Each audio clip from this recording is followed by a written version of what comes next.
Allons à Nazareth, car c'est là que tout prend forme.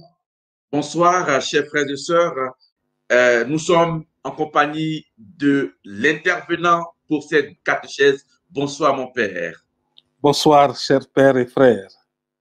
Alors, nous sommes très heureux de vous retrouver pour ce cheminement catéchétique, ce temps de formation, pour découvrir ce que dit l'Église sur le mariage chrétien et la famille. Mon père, nous sommes très heureux de vous recevoir. Est-ce que le père peut se présenter aux auditeurs et aux internautes?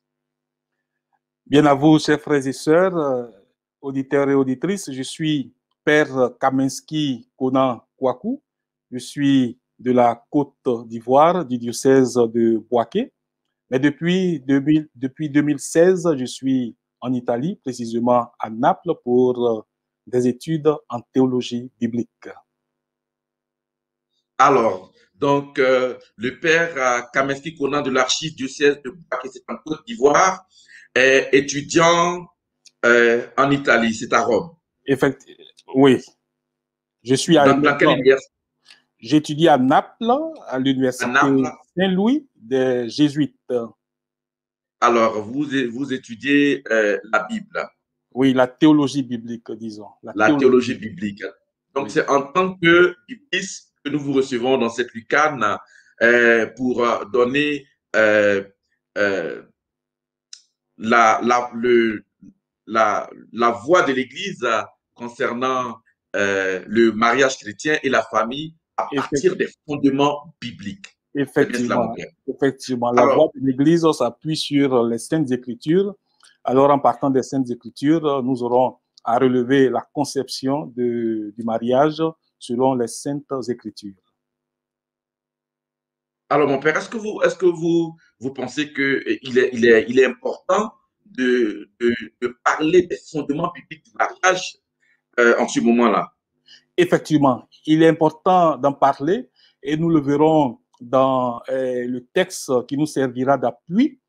Parler des fondements bibliques du mariage nous aidera à retourner aux sources, aux origines, pour savoir quelle est la véritable conception du mariage, quelle est la volonté de Dieu sur le mariage.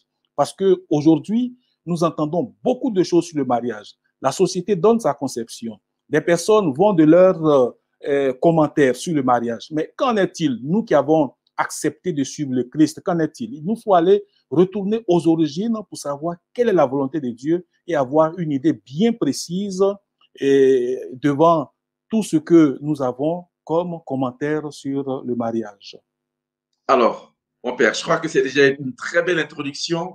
Euh, Nous sommes à votre école pour votre catéchèse pour ce deuxième jour de notre cheminement sur le mariage chrétien et la famille. Mon père, tout à l'heure, après votre catéchèse, nous allons avoir un petit temps de questions avec les internautes qui vont certainement essayer de comprendre, d'approfondir sur la catéchèse que vous allez leur proposer ce soir. Avec plaisir. Alors, donc, tout à l'heure, nous nous retrouvons. Bien à vous, chers frères et sœurs internautes, merci d'être avec nous pour ce temps de catéchèse. Bien à vous, amis auditeurs et auditrices des radios qui nous suivent, Radio Grâce Espoir, Adoration Matinale, Radio TV Alpha Omega, ECC Radio TV États-Unis et Immaculée Conception Bénin. Merci de nous suivre, merci de donner de l'importance à ces moments de catéchèse qui nous aideront à redécouvrir la volonté du Seigneur sur le mariage. Puisse ce temps que nous allons passer ensemble être bénéfique pour tous et chacun. Écoutons un passage de l'Évangile selon saint Marc. Marc, chapitre 10, versets 1 à 12. Partant de là, il vient dans le territoire de la Judée et au-delà du Jourdain, et de nouveau les foules se rassemblent auprès de lui, et selon sa coutume, de nouveau, il les enseignait. S'approchant, des pharisiens lui demandaient: est-il permis à un mari de répudier sa femme? C'était pour le mettre à l'épreuve. Il leur répondit, « Qu'est-ce que Moïse vous a prescrit? » Moïse, dirent-ils, a permis de rédiger un acte de divorce et de répudier. Alors Jésus leur dit, « C'est en raison de votre dureté de cœur qu'il a écrit pour vous cette prescription. Mais dès l'origine de la création, il les fit hommes et femmes. Ainsi donc, l'homme quittera son père et sa mère, et les deux ne feront qu'une seule chair. Ainsi, ils ne sont plus deux, mais une seule chair. Eh bien, ce que Dieu a uni, l'homme ne doit point le séparer. » Rentrés à la maison, les disciples l'interrogeaient de nouveau sur ce point. Et il leur dit, « Quiconque répudie sa femme et en épouse une autre commet un adultère à son égard. Et si une femme répudie son mari et en épouse un autre, elle commet un adultère. » Alors, pour aborder et développer le thème du mariage selon la Bible, nous partirons de ce passage que nous venons d'écouter, le passage de Marc chapitre 10, versets 1 à 12. Deux raisons justifient ce choix. En premier, le thème que nous abordons, c'est un thème assez vaste et il pourrait être développé sous plusieurs angles dans son aspect biblique. Il est alors impossible en 35 minutes, le temps qui m'est d'ailleurs accordé, il est d'ailleurs impossible dans ce temps de faire un parcours exhaustif, un parcours général de ce thème, même si ce n'est que pour en faire un survol, ce qui ne serait point profitable à nos auditeurs et auditrices. En second lieu, et c'est la seconde raison, à la faveur de l'année liturgique B, nous sommes accompagnés dans notre cheminement de foi par l'évangéliste Marc, que le thème abordé aujourd'hui nous aidera à découvrir la manière dont il aborde le thème en question, le mariage selon la Bible. Partir de ce passage, Marc 10, 1 à 12, est un point de départ très excellent. Un point de départ qui nous conduira à une intertextualité, c'est-à-dire Marc chapitre 10, versets 1 à 12, nous conduira à faire référence à d'autres textes essentiels sur le thème du mariage en fonction des points abordés, bien sûr, par l'évangéliste, ce qui fera ressortir la conception du mariage selon la Bible. L'évangile de Marc abonde en controverses, en discussions. Et c'est la façon spécifique dont Jésus se révèle dans cet évangile. C'est-à-dire non pas à travers des discours clairs et directs, mais par des répliques pleines de sous-entendus. Si vous parcourez l'évangile de Marc, vous noterez qu'il y a toujours une question à discussion. Et Jésus, s'appuyant sur cette question, donne un enseignement, révèle la volonté de Dieu. Le mariage est l'une de ces controverses. Et on pourrait même dire que, encore aujourd'hui, plusieurs points sur le mariage chrétien sont matière à discussion. Mais Jésus nous dira ce qu'il en est. Alors, Jésus, en partant de la question qui lui est posée, dans sa réponse, Jésus nous enseignera la volonté de Dieu sur le mariage. Quelle est la volonté de Dieu sur le mariage? Le passage de Marc 10, 1 à 12, se situe dans la suite des enseignements donnés par Jésus. Voilà pourquoi Marc dit, arrivé dans le territoire de la Judée, et selon sa coutume de nouveau, il enseignait. Jésus enseigne les foules rassemblées autour de lui. Ce qui va suivre alors est situé dans le contexte de l'enseignement de Jésus durant son voyage vers Jérusalem. Dans ce passage, Jésus était en Galilée. Maintenant, Jésus se retrouve en Judée et il ira jusqu'à Jérusalem. Et dans ce territoire de la Judée, c'est le premier enseignement de Jésus. Le fait que Jésus enseigne sert essentiellement à souligner l'importance de ce qui va suivre. Quel est le point de départ?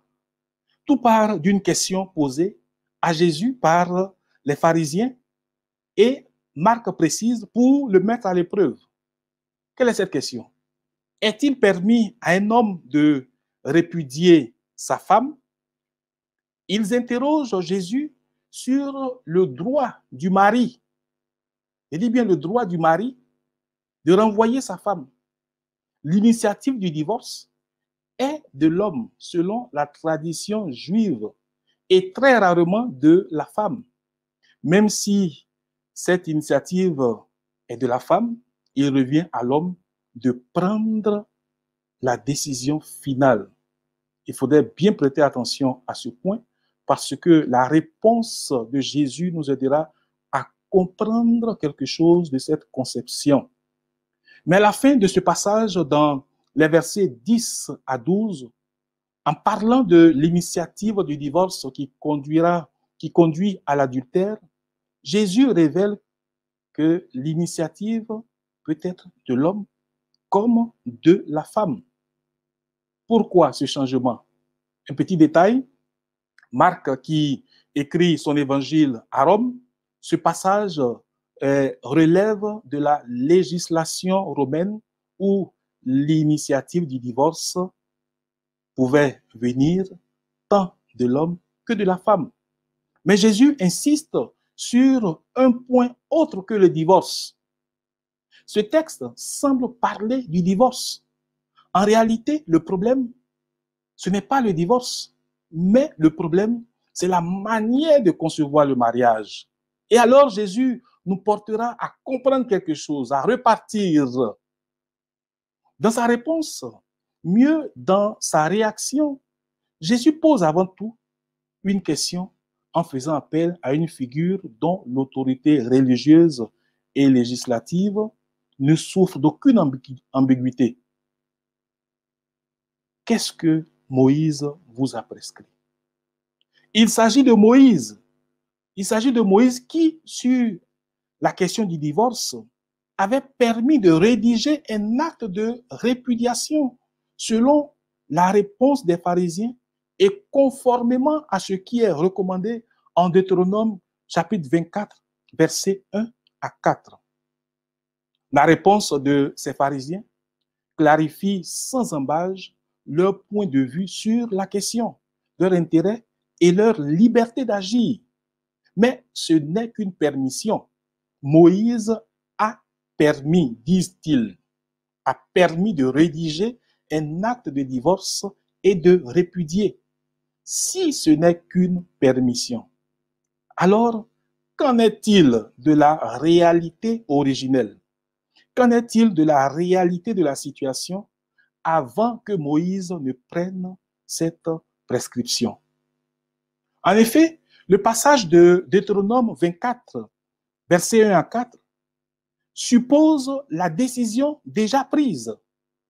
Et ce passage présente les règles sur la manière de procéder après la répudiation. Il s'agissait simplement de donner un acte de répudiation.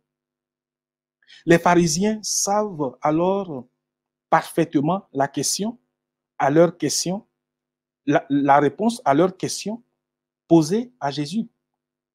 Et peut-être attendrait-il une confirmation de la part du maître. Voilà en quoi réside l'épreuve de la question posée à Jésus. Parce que la loi de Moïse fournissait déjà une réponse à cette question.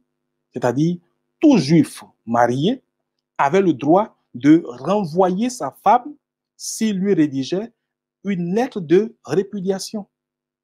On ne discutait que sur les raisons autorisant la rédaction d'une telle lettre. En effet, en se basant toujours sur le passage de Deutéronome 24, 1 à 4, il ne s'agissait plus dans le milieu des Juifs de savoir s'il était permis ou non à un homme de renvoyer sa femme, mais les débats s'articulaient autour des modalités, des motifs, des raisons et des conditions de cet acte de répudier. Le point central de la discussion était sur les conditions pour répudier sa femme. À partir de quelles raisons un homme pouvait répudier sa femme? À ce niveau, il y a trois courants. Ce qui nous aidera à comprendre la position de Jésus. Alors, il nous faut relever ces trois tendances.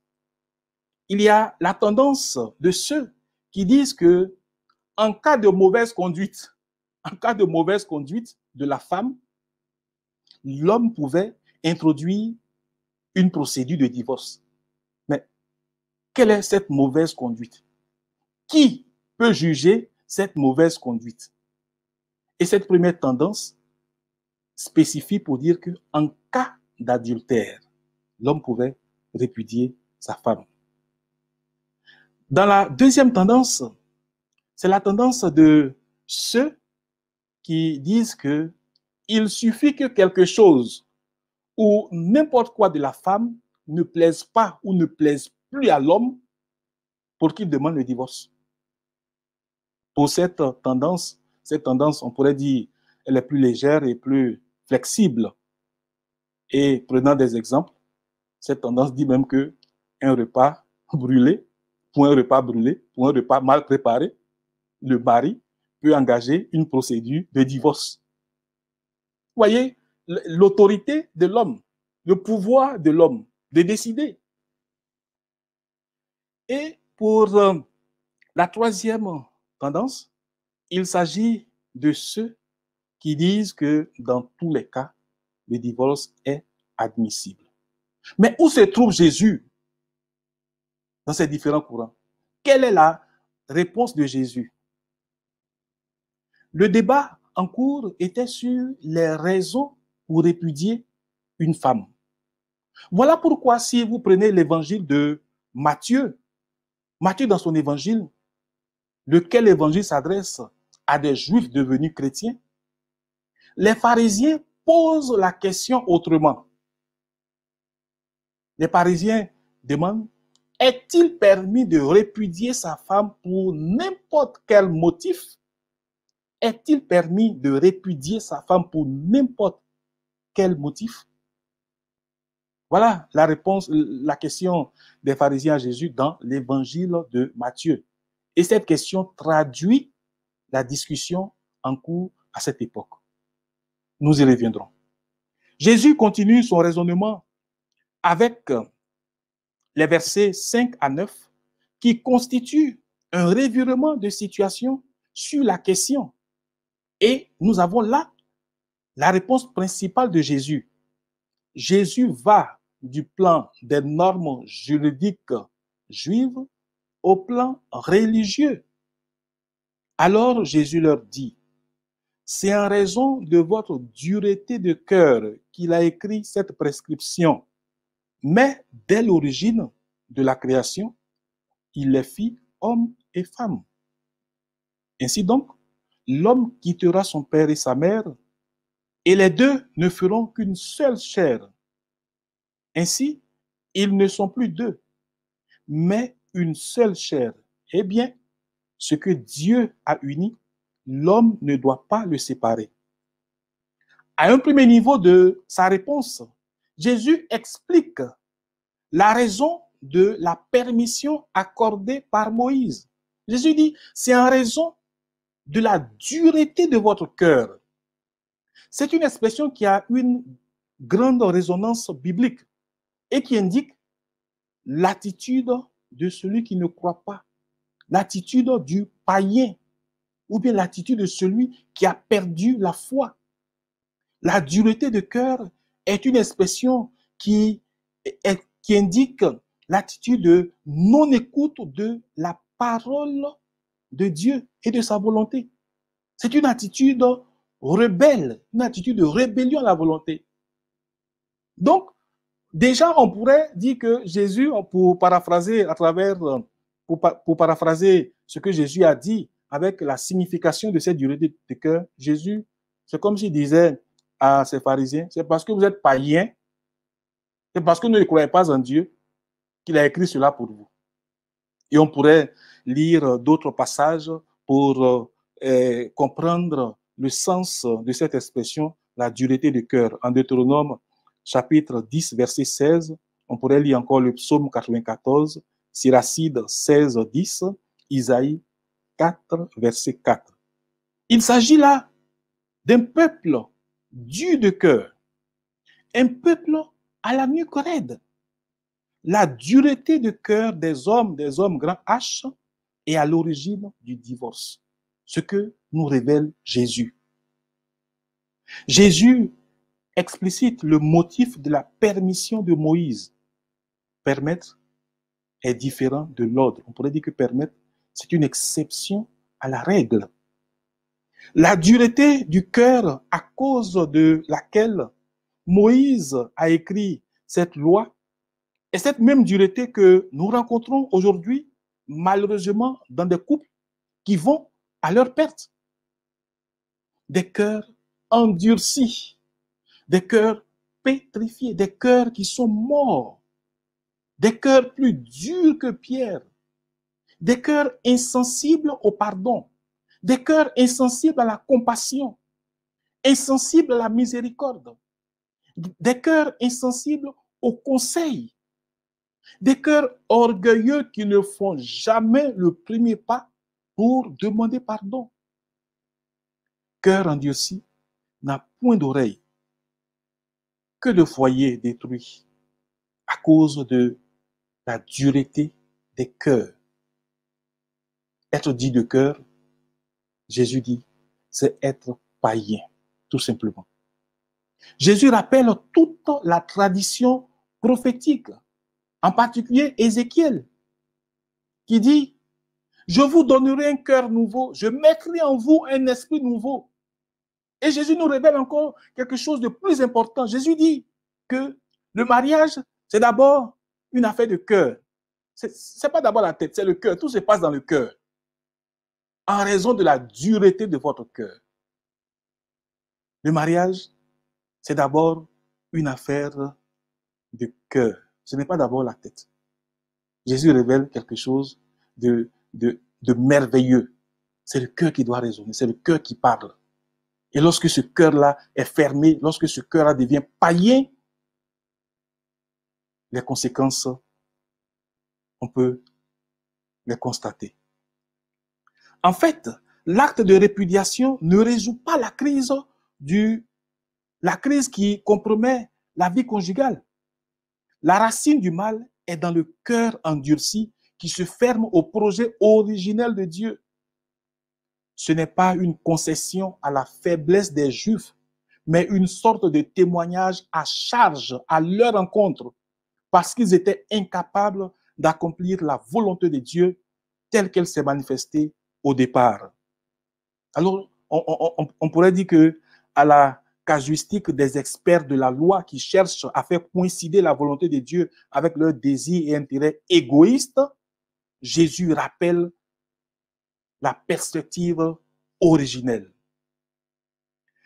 À un second niveau de sa réponse de Moïse qui a été cité par les pharisiens dans le livre du Deutéronome, Jésus remonte à Dieu lui-même. Jésus remonte aux origines à travers deux citations tirées du livre de la Genèse. D'où l'opposition mais.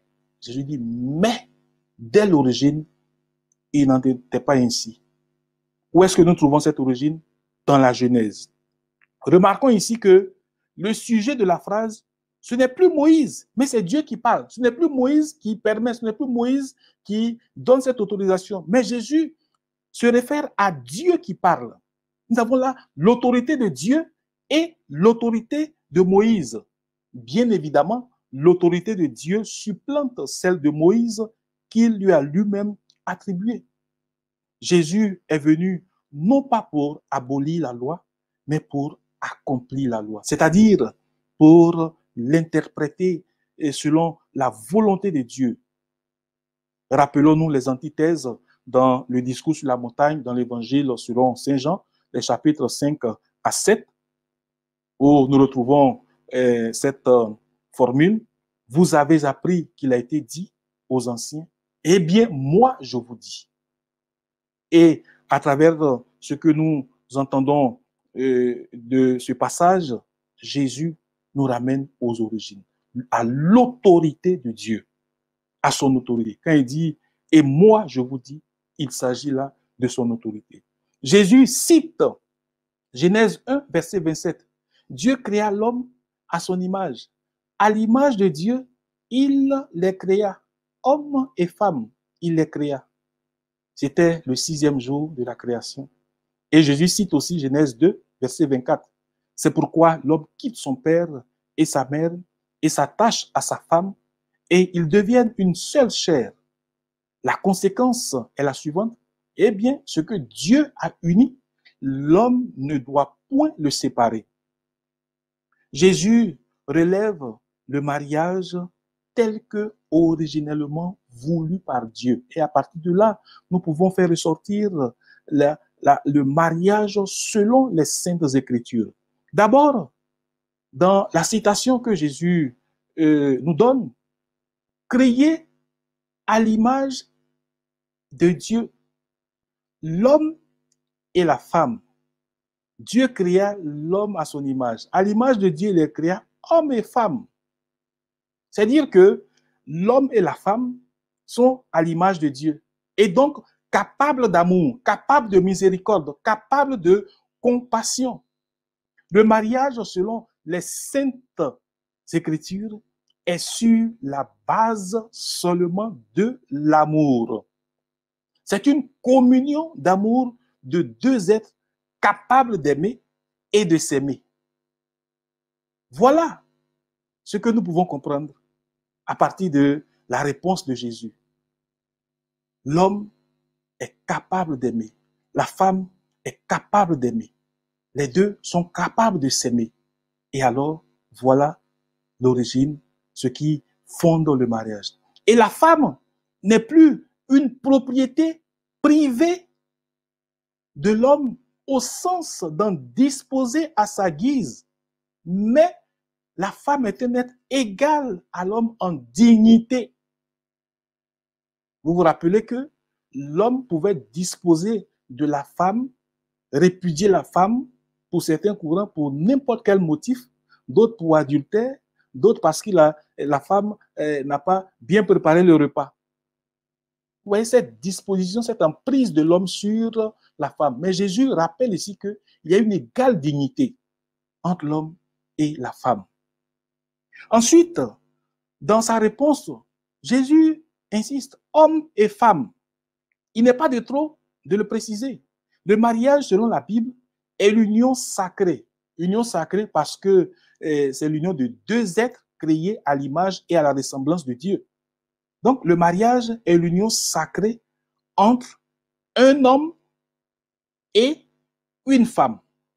C'est-à-dire deux personnes de sexe opposé, mais qui doivent vivre une certaine complémentarité. Parce que créés homme et femme, parce que l'homme quitte son père et sa mère et s'attache à sa femme, le mariage est entre un homme et une femme. Aussi, notons bien le déterminant singulier qui exclut toute polygamie. Le mariage, selon la Bible, est un seul homme et une seule femme qui se mettent ensemble pour former une communauté de personnes, une seule chair. Ainsi donc, l'homme quitte son père et sa mère et les deux ne feront qu'une seule chair. Se marier, c'est toujours quitter quelque chose. Quitter quelque chose. Ce terme, le verbe quitter a des implications énormes en l'appliquant au mariage. Quitter sa famille, quitter son égoïsme, quitter son ego, quitter sa personne, quitter ce qu'on est en propre pour faire place à l'autre. Dans le mariage, il y a toujours quelque chose à quitter, à laisser, à abandonner. Dans ce devenir qui est un projet, une seule chair, il y a l'implication divine. Le mariage, selon la Bible, est sacrement signe de signe et manifestation de l'unité en Dieu.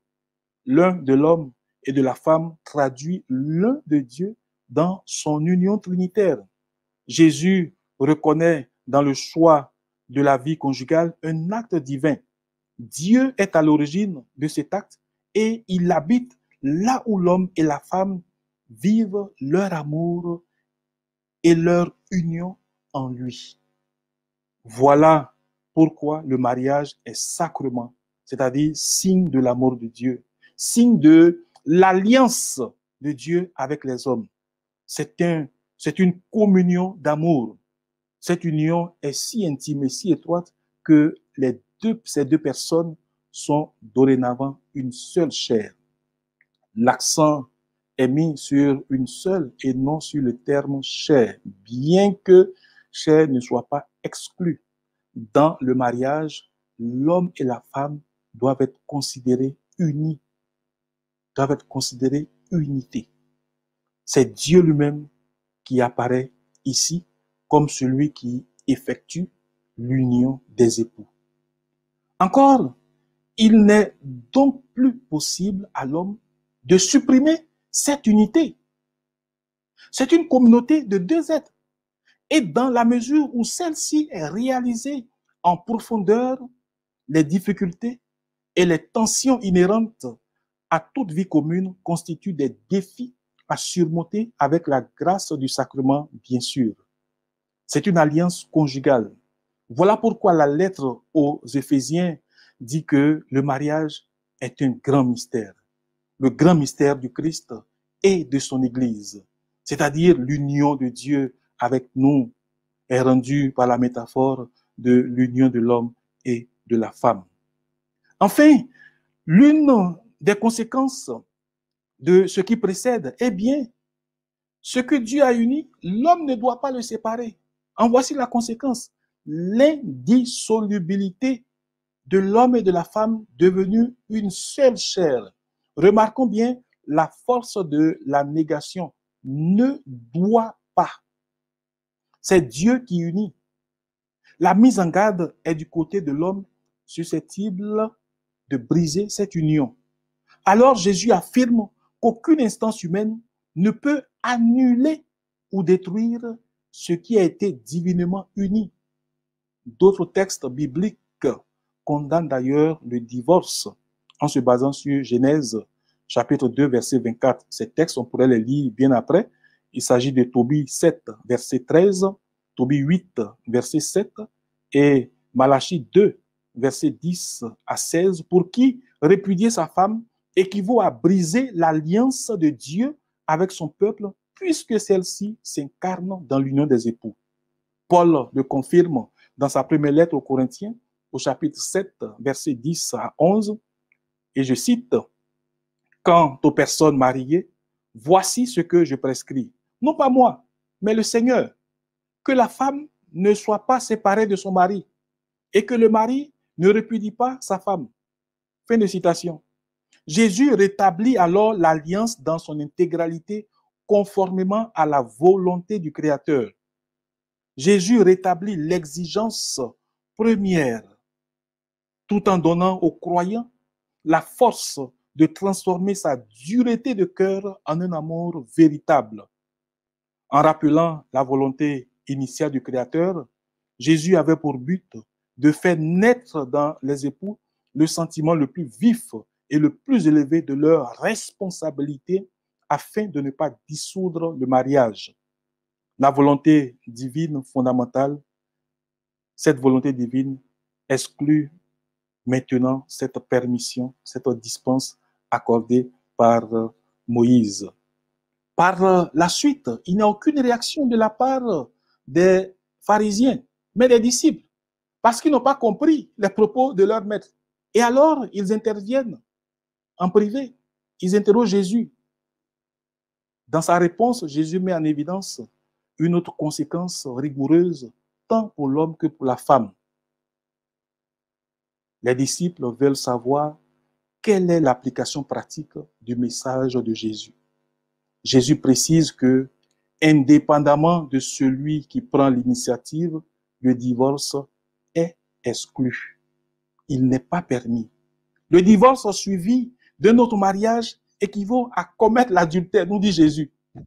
C'est ce qu'affirme aussi l'évangéliste Luc. En Luc chapitre 16, verset 18, tout homme qui répudie sa femme et en épouse une autre commet adultère.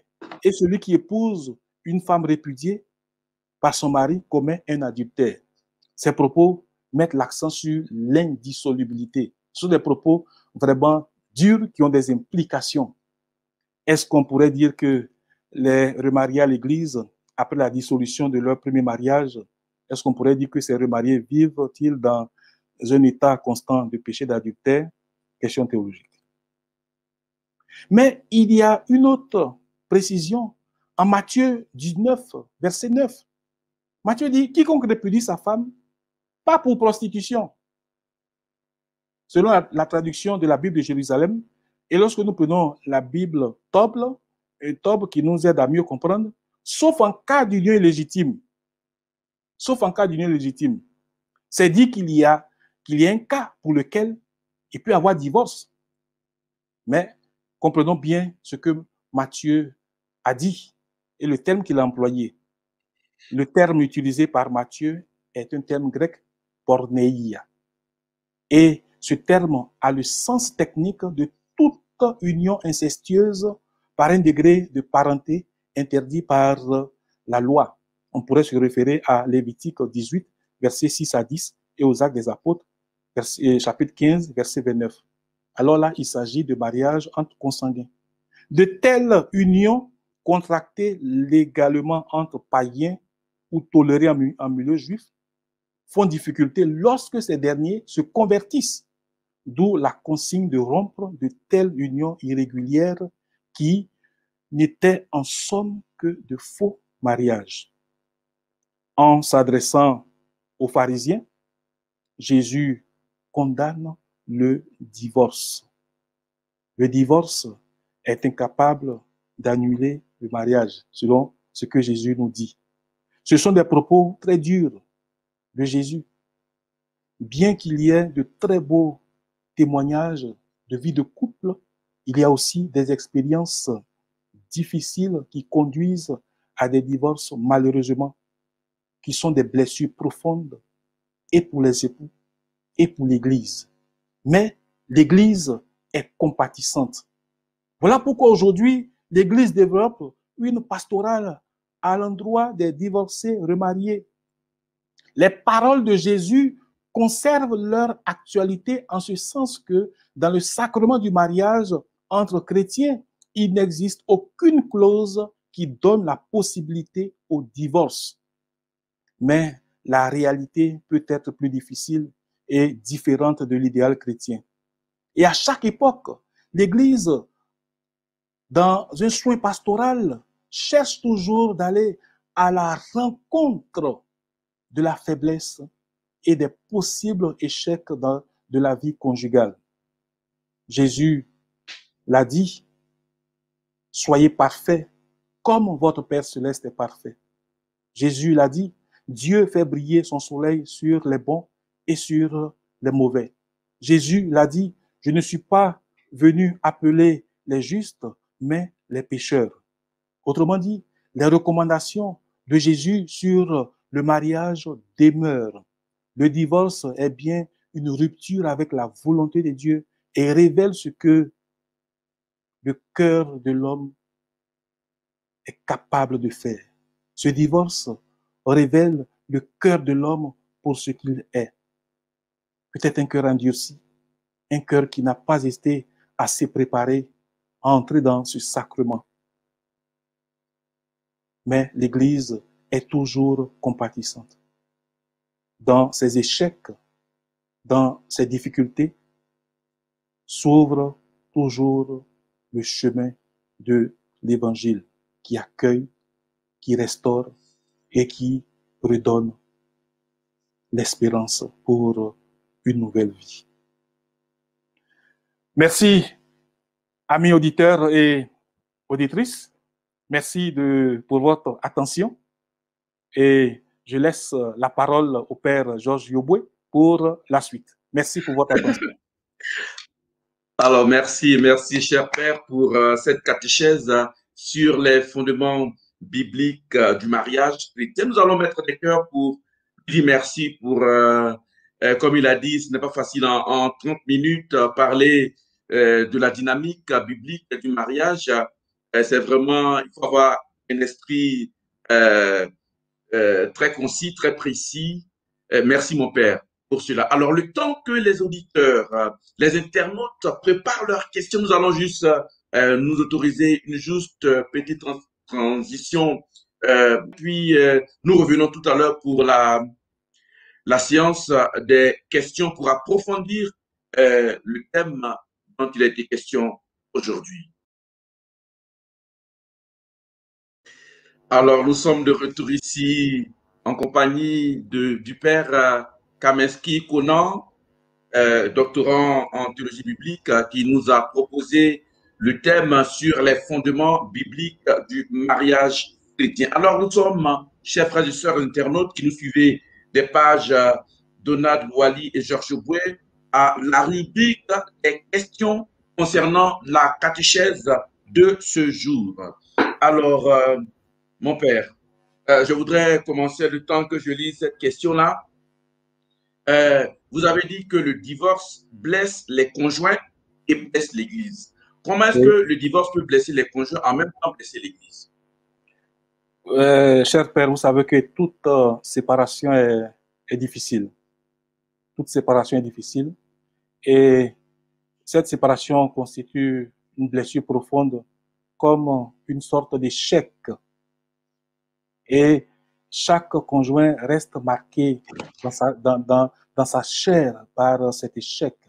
C'est une blessure pour les époux qui n'ont pas pu réaliser cette vocation, cet idéal, cette joie des premiers jours qui s'est arrêtée. C'est une blessure pour les époux. C'est une blessure aussi pour l'Église. C'est l'Église qui a consacré ce sacrement. Le mariage comme sacrement, l'Église le consacre. Et quand on parle de l'Église, c'est chacun d'entre nous. C'est chacun de nous. Et devant un divorce, l'Église est profondément blessée et en même temps, l'Église s'interroge sur sa mission. Est-ce que cette Église n'a pas assumé ou n'a pas assuré comme il se doit la formation?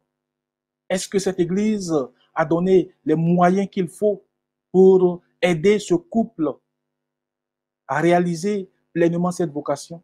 C'est une blessure pour l'Église, mais surtout cette blessure suscite des interrogations afin de trouver des voies et moyens pour que ces divorces puissent être évités au maximum. Alors, merci, Père. Il y a une internaute de la page du Père Donald Wally, Noëlla Reine.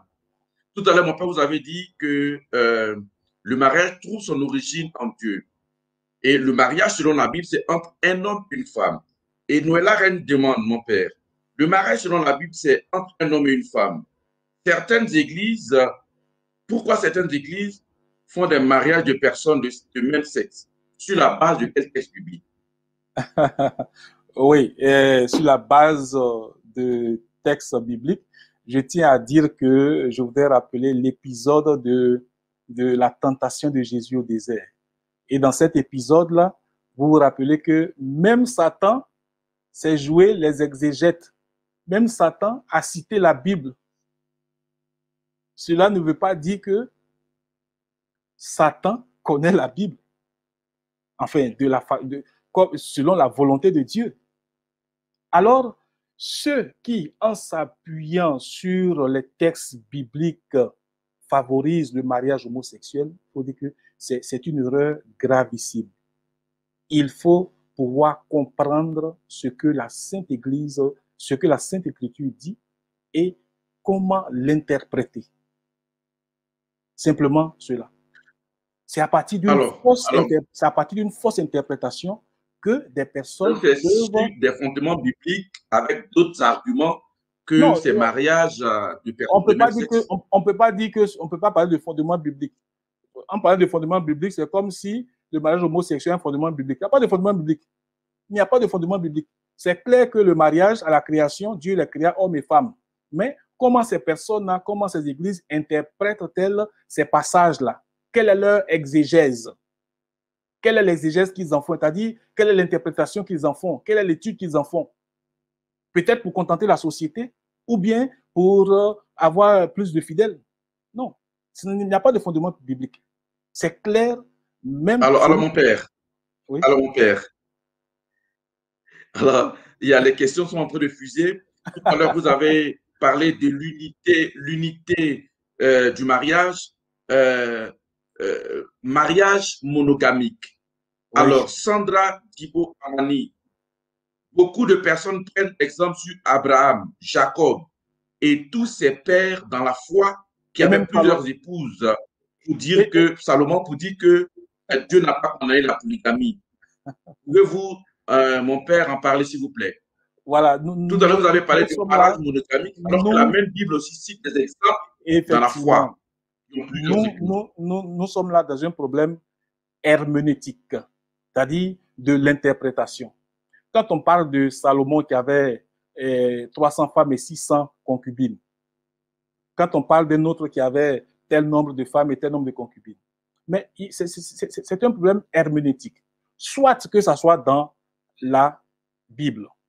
Nous sommes dans l'Ancien Testament. OK. Jésus est venu. Il a dit, je ne suis pas venu abolir, mais pour accomplir la loi. Quelle est l'interprétation que Jésus donne de cette loi?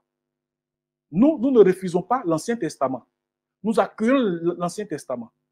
C'est de là que nous partons. Mais nous, il ne faudrait pas s'arrêter à cet Ancien Testament, mais il faut aussi arriver à entrer dans ce que Jésus a dit. Quelle est l'interprétation de Jésus?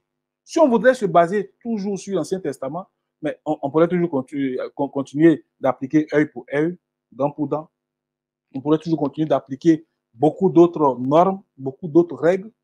Mais nous, chrétiens, nous avons Jésus comme le maître qui nous a interprété la loi selon la volonté de Dieu.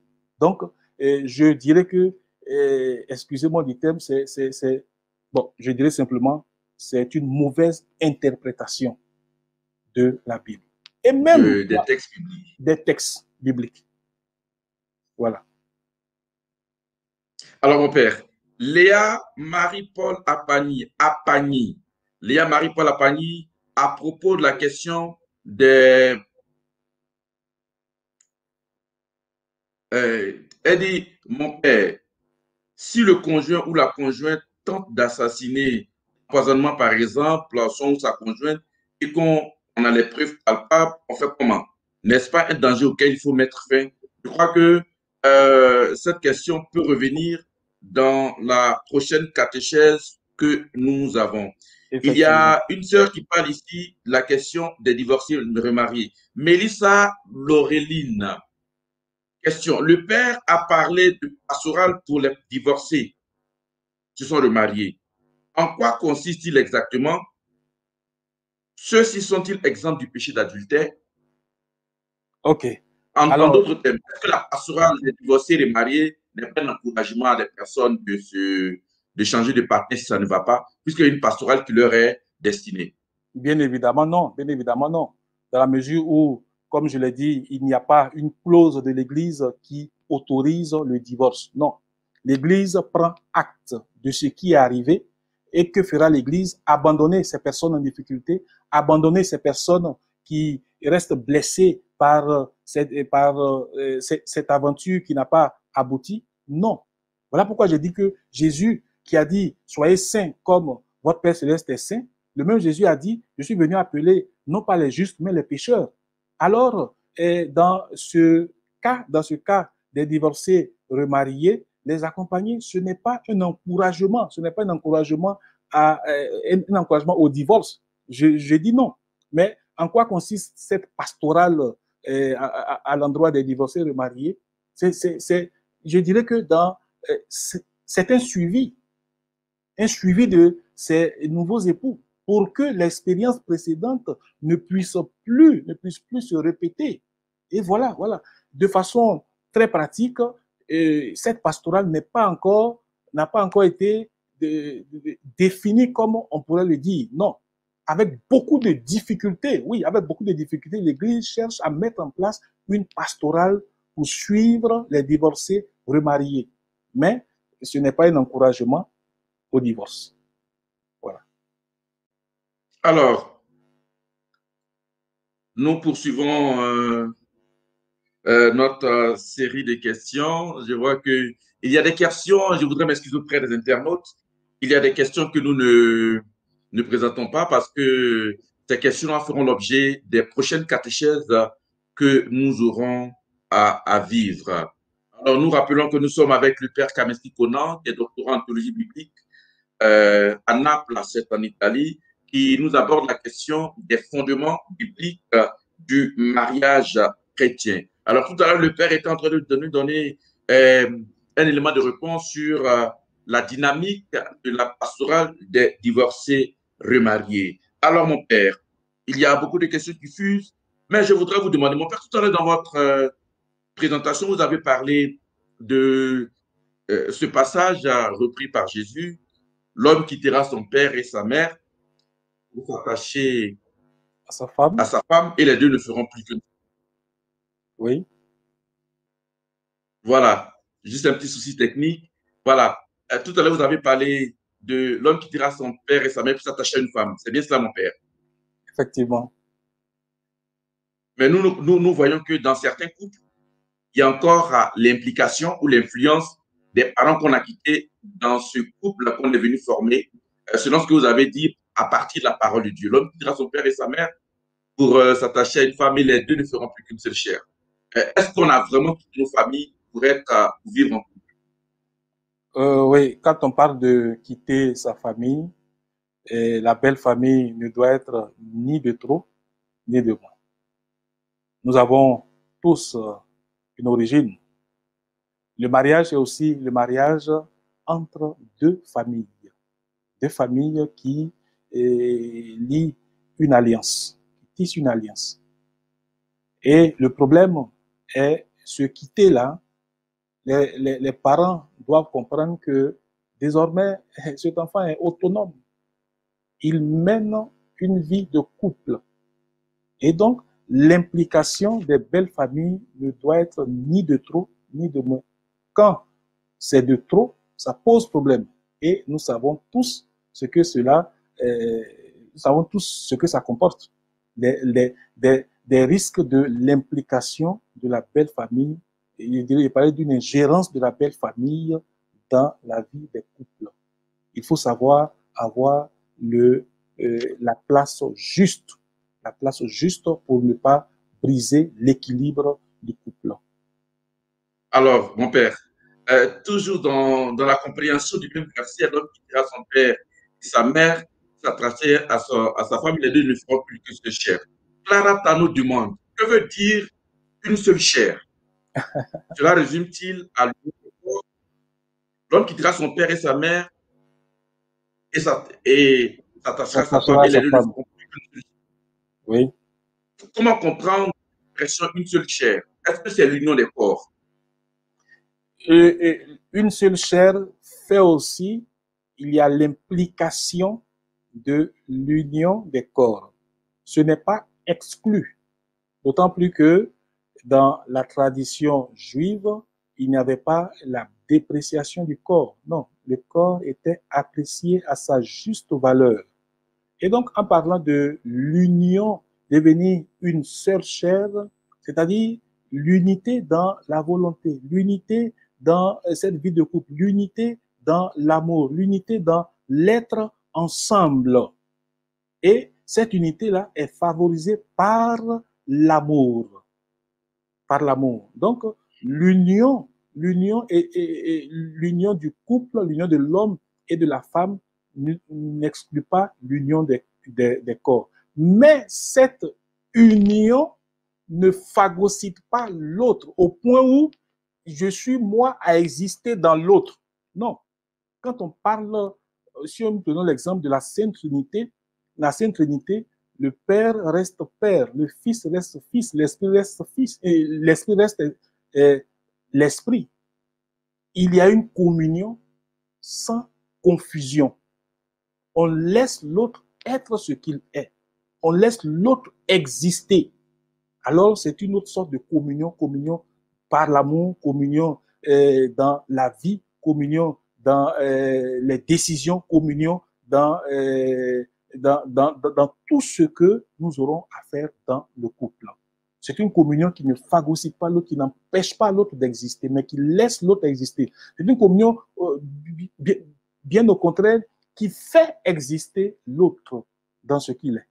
Donc, mon père, une seule chair s'inscrit dans la dynamique de la communion des conjoints, dans la complémentarité, dans cet élan d'épanouissement dans leur vie de couple.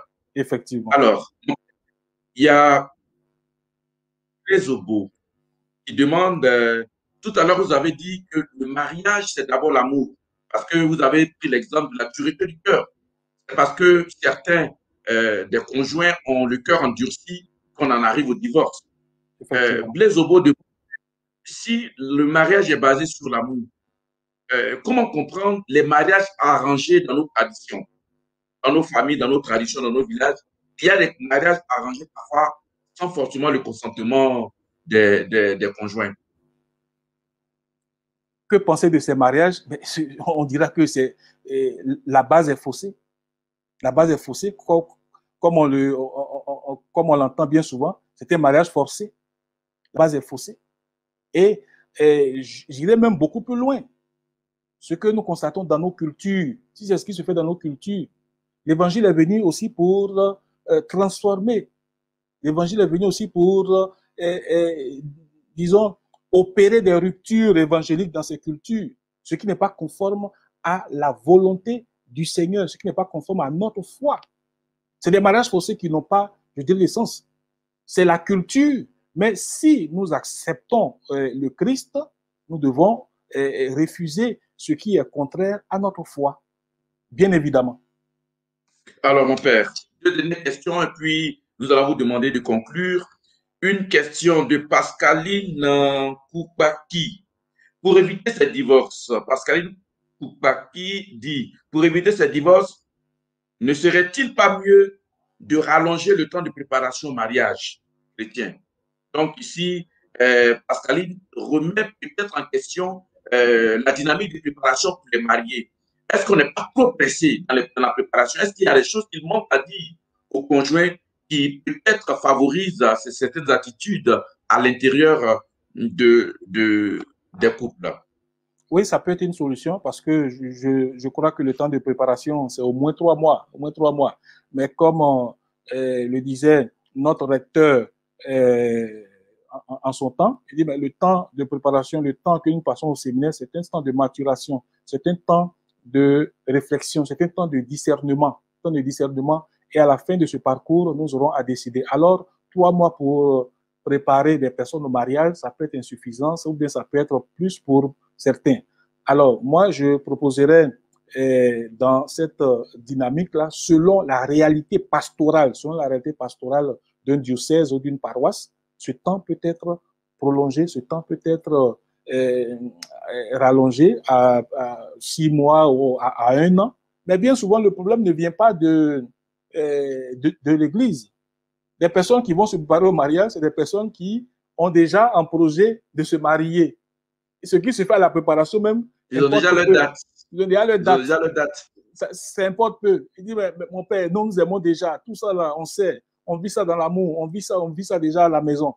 Donc, la faute n'est pas à l'Église, mais aux conjoints qui viennent pour suivre ces différentes préparations. Voilà. Alors, mon père, la dernière question, et puis nous allons vous laisser la parole. Christelle Chanel demande quelle est la situation des couples séparés mais non encore divorcés. Est-ce que ces couples-là peuvent communier? Voilà. Quelle est dans la dynamique de la pastorale des divorcés remariés? Bon, elle ici, Christelle Chanel demande l'accompagnement des couples séparés mais non divorcés. Est-ce que les conjoints peuvent communier? Voilà, je crois que ce sera la dernière question. Non divorcés, qu'est-ce que cela voudrait dire? Que l'Église a pris acte après la procédure canonique de dire OK, après avoir pris acte de tout ce qui est arrivé, alors vous êtes désormais, chacun est libre l'un de l'autre. Je ne sais pas si c'est de cette séparation-là qu'il s'agit. Non, Alors, séparation donc, de corps. séparation Séparation de de corps, mais non divorcé. non divorcés. Et il y a eu le mariage religieux. Le Oui, mariage, et oui. donc, c'est une simple séparation de corps. Les canonistes, nous le dirons, et les théologiens, les moralistes, nous le dirons, qu'il n'y a pas possibilité de communion. il faut, il faut Alors, je crois que... laisser ces questions aux canonistes et aux moralistes. Alors, ok, merci, merci, Père. Mon Père, qu'est-ce que nous pouvons retenir des fondements bibliques du mariage chrétien? Alors, pour résumer tout ce qui a été dit, je dirais sur les fondements bibliques du mariage chrétien selon les Saintes Écritures, en partant aux origines, comme Jésus l'a fait. Et le mariage est un projet d'amour entre un homme et une femme. Le mariage, selon la volonté du Seigneur, est une union indissoluble. Et le mariage, selon la volonté du Seigneur, est une union qui doit porter du fruit, une union qui doit porter les époux à témoigner de l'amour de Dieu dans ce monde. Alors, unité, indissolubilité. Unité, indissolubilité soutenue par la grâce du sacrement qu'il faut nourrir à travers la prière. Voilà. Alors, merci, mon Père. Nous sommes à la fin. Vous allez nous donner la bénédiction. Le Seigneur soit avec vous. Et avec votre esprit. Que Dieu Tout-Puissant vous bénisse et vous garde, le Père, le Fils et le Saint-Esprit. Amen. Allons et demeurons dans la paix du Christ. Alors, nous rendons grâce à Dieu. Mon Père, pour votre contribution, pour cette formation catéchétique. Et c'est sûr que nous allons nous revoir très, très bientôt. Bonne soirée à vous, Père.